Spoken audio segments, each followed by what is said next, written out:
네, 안녕하세요. 월가짜입니다. 자, 10분 만에 투자 실력 높이기 7부작 이어가고 있습니다.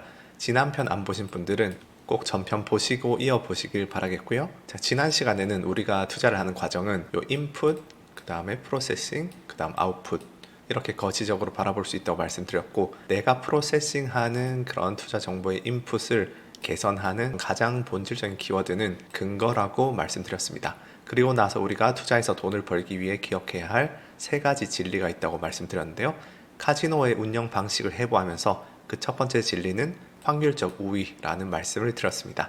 그래서 지난 시간에 배운 첫 번째 키워드는 근거, 두 번째 키워드는 확률적 우위였고요. 자, 그럼 10분 만에 투자 실력 높이기 2탄입니다. 어떻게 하면 카지노를 이길 수 있을까? 비현실적인 방법이긴 하지만 어떤 소형 카지노의 자본이 100억이라고 할 때 일론 머스크가 100조를 들고 가서 100억을 베팅한다 해보겠습니다. 머스크가 이기면 카지노를 파산시킬 수 있고, 지면 카지노는 100억을 벌어서 자본이 200억이 되겠죠? 그럼 머스크가 200억을 베팅합니다. 이기면 또 파산시키고, 지면 400억을 베팅합니다. 이렇게 1, 2, 4, 8, 16, 32식으로 베팅하면 카지노가 살아남을 확률은 거의 제로에 가깝겠죠. 실제 현실에서는 일론 머스크가 카지노고 파산하는 카지노가 우위입니다. 그리고 카지노가 가지는 우위 중 확률적 우위에 이은 두 번째 우위는 자금의 우위입니다. 지난 편에서 확률적 우위는 장기간에 걸쳐서 현실의 결과에 나타나는 반면 단기적인 결과는 변동성에 지배당한다고 말씀드렸습니다. 그런데 방금의 예시처럼 만약 여러분에게 충분한 자금이 없다면 단기 변동성을 버틸 수가 없습니다. 일반적으로 카지노에 놀러 갈 때 우리는 몇만 원에서 몇십만 원이라는 한정된 돈을 가지고 가죠.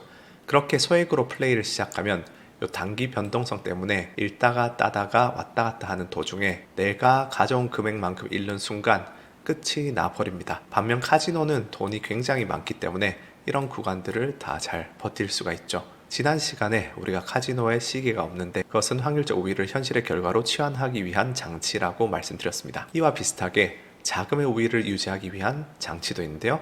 한번 카지노 가셔서 관찰해 보시면 모든 카지노는 테이블별로 베팅 상한액이 정해져 있습니다. 카지노 입장에서는 100억짜리 베팅 한 번이 들어오면 안 되기 때문이죠. 그보다는 1억짜리 베팅 100번이 들어오는 게 좋습니다. 이 자금의 우위가 투자에 시사하는 바는 크게 두 가지가 있는데요. 하나는 분산 투자의 중요성입니다. 아무리 확률적 우위를 보유하고 있더라도 내가 한 번의 투자 혹은 매매에 지나친 액수를 투자하게 된다면 그것은 아까 전에 예시에서처럼 제 발로 일론 머스크 같은 상대에게 파산을 당하는 길로 들어서는 일입니다. 카지노가 테이블별로 베팅 상한액을 정해두듯 한 번에 투자하는 금액은 정해져 있어야 합니다. 왜냐하면 그 어떤 사람도 확실하게 오를 종목, 확실하게 이길 매매를 알 수는 없기 때문이죠. 내가 트레이딩을 하는 사람이라면 액수를 잘게 나눠서 여러 시점에 분산을 하게 될 것이고, 내가 가치 투자를 한 사람이라면 여러 종목에 나눠서 분산을 해야겠죠. 그런데 이제 얼마나 분산하는 것이 좋은가에 대해서는 적절한 포인트를 찾아야 합니다. 카지노 입장에서 100억짜리 베팅 한 번보다 당연히 1억짜리 베팅 100번이 좋겠지만, 그렇다고 해서 100원짜리 베팅 1억 번이 좋을까요? 아니겠죠. 왜냐하면 우리에게는 또 물리적인 시간의 제약이 있기 때문에 너무 자금을 잘게 나누다 보면 수익의 극대화를 하지 못합니다. 가치 투자자 입장에서도 5개 종목이 분산했을 때는 내가 생각했을 때의 탑5 종목에 투자하면 되지만 50개 종목에 투자하게 되면 점점 더 매력도가 낮은 덜 저평가된 기업까지 매수해야겠죠. 그래서 결국 적절한 선을 찾아야 하는데요. 일반적인 개인이라면 본인이 얼마나 기업을 깊게 아느냐에 따라서 5개 이상 30개 이하 정도가 적정하지 않을까 싶습니다. 그렇게 자금의 우위를 확보하기 위해서는 총 자금 대비 투자 비율을 분산해야 하는데, 근데 만약 애초에 내 시드 머니가 너무 작으면 분산을 하는 것에 대한 효용이 너무나도 떨어집니다. 예를 들어 제가 8개의 종목에 분산 투자를 하려고 한다면 최소한 8개의 종목은 어느 정도 공부를 해야겠죠. 그런데 시드머니가 80만원 밖에 없어서 종목당 10만원 밖에 투자하지 못한다면 수익률이 25%가 나온다 해도 종목을 공부하는 것에 대한 대가가 25,000원입니다. 노력의 가성비가 나오지 않겠죠.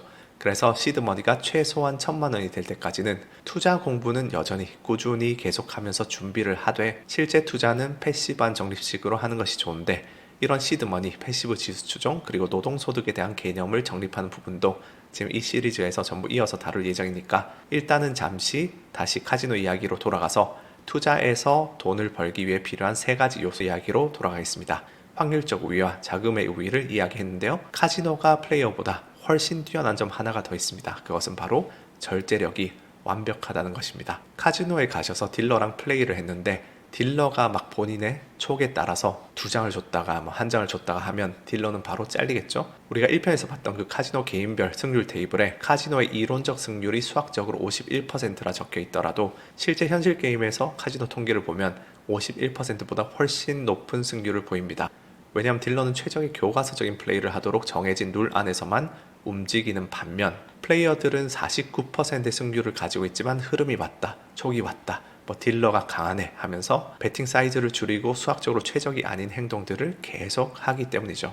특히 블랙잭처럼 플레이어가 카드를 몇 장 받을지 등 여러 선택을 할 수 있는 게임에서 이런 현상은 더 두드러집니다. 그래서 카지노가 꾸준히 돈을 버는 세 가지 원리는 확률적 우위, 자금의 우위, 절제의 우위이고 우리가 투자를 할 때는 이 세 가지를 항상 기억해야 합니다. 세 가지 중 하나만 없어도 꾸준한 수익을 내지 못하죠. 그럼 이 중에서 무엇이 가장 힘들까요? 제가 이제까지 많은 투자자분들과 상호작용을 한 경험을 미루어 보면 사람들이 전부 확률적 우위, 그러니까 더 나은 정보, 더 나은 분석, 더 나은 전략이 가장 중요하다 생각하지만 생각보다 확률적 우위를 확보하는 것은 쉽습니다. 절대적인 기준에서 쉽다는 건 아니고 사람들이 생각하는 것보다 쉽다는 것이죠. 그런데 절제의 우위는 듣기에는 그냥 절제하면 되겠지 싶지만 생각보다 훨씬 어렵습니다. 근데 인생에서 가치 있는 모든 것을 획득하는 과정이 다 똑같이 수신과 절제를 요구하지 않나 싶습니다. 좋은 대학에 어떻게 하면 갈 수 있을지 방법론 자체는 너무 뻔하고 다 알려져 있습니다. 그러나 매일 꾸준히 고등학교 3년간 절도 있게 공부하는 것은 너무도 힘들죠. 몸짱되고 건강해지는 것은 너무 잘 알려져 있습니다. 어느 정도 식단이나 운동에 대한 책 몇 권 읽으면 누구나 할 수 있습니다. 그러나 실제로 꾸준히 하기 싫은 것을 참고 식단과 운동을 병행하기란 너무도 어렵죠. 투자해서 돈을 버는 것도 막 한 달에 20%, 1년에 100% 대박 수익 낼 어떤 허상을 줬는 게 아니라면 어느 정도는 어떤 방식으로 체계적으로 지식을 쌓아가야 하는지, 기업에 대해 어떤 방식으로 재무 분석하고 가치평가해서 투자하면 되는지 정론이라고 할 만한 것들이 현업에 이미 많이 정립이 되어 있습니다.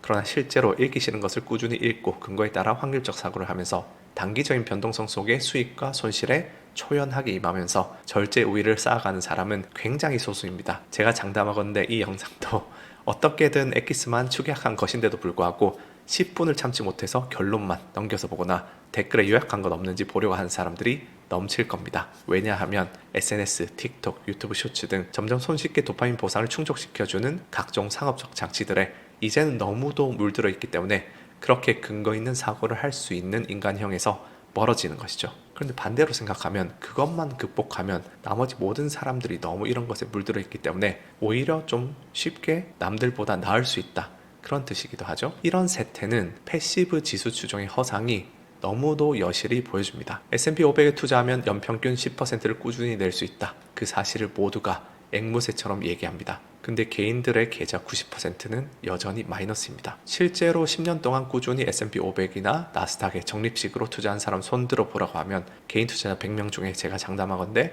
3명도 채 되지 않을 겁니다. 연준이 금리 인상한다, 무역전쟁 시작한다, AI 과잉 투자다, 그런 이야기 들리면 공포에 마음이 흔들려 팔아버리고 한창 시장이 좋은 2021년 같은 시기에는 주위의 테슬라로 부자 됐다, 엔비디아로 60% 벌었다, 그런 이야기 들리면 내가 들고 있던 SPY는 너무 재미없어 보여서 흘려들은 개별 종목으로 갈아타거나 TQQQ 같은 3배 레버리지를 하다가 낭패보거나 하게 되죠. 그런 공포와 탐욕의 악순환의 기저에는 결국 무지가 있습니다. 뭐가 뭔지 모르는 어둠 속에서 공포가 생겨나는 것이고 뭐가 뭔지 모르는데 돈을 벌고 싶으니 탐욕에 무리하게 되는 것이죠. 결국 제가 10수년간 관찰한 결과 패시브 지수 추종으로 돈을 버는 사람은 스스로 투자 철학이 잘 정립되어 있고 아이러니하게도 직접 액티브하게 투자해도 돈을 잘 벌 수 있는 소수의 사람들이라는 것을 저는 계속해서 관찰해 왔습니다. 결국은 그렇게 투자 공부하지 않고 노력하지 않고 상위 10% 수익률을 낼 수 있는 그런 왕도, 그런 지름길은 존재하지 않는 것이죠. 자, 그래서 10분 만에 투자 실력 늘리기 1편과 2편에서는 근거라는 키워드의 중요성, 그리고 투자로 돈을 벌기 위해 필요한 확률적 우위, 자금의 우위, 절제의 우위, 3가지 개념에 대해 말씀을 드렸는데요. 다음 3편에서는 우리가 이렇게 주식 유튜브도 보고 엔비디아나 나스닥에도 투자하려는 본질적인 목적, 경제적 자유에 대한 가치관을 함께 제대로 정립을 해보겠습니다. 감사합니다.